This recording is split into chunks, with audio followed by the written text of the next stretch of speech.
தேவையான பொருட்கள்: எண்ணெய் ஊற்றி கடுகு போட்டு வெடித்து அப்புறம் வரணும்.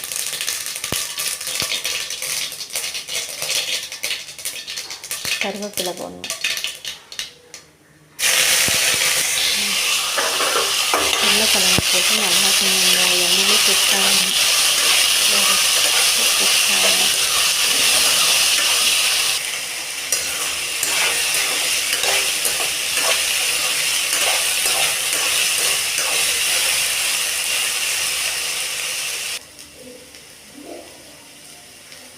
ஓரளவு குக் ஆனதுக்கப்புறம் மிளகாத்தூள், மஞ்சள் தூள், சிக்கன் மசாலா பொடி,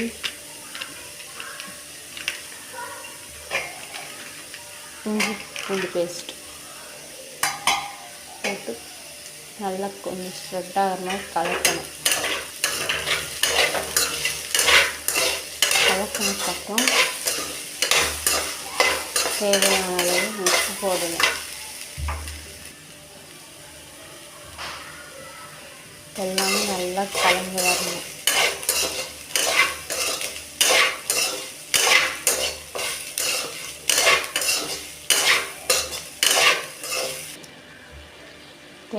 லைட்டாக தண்ணி ஊற்றி மூடி வைக்கணும்.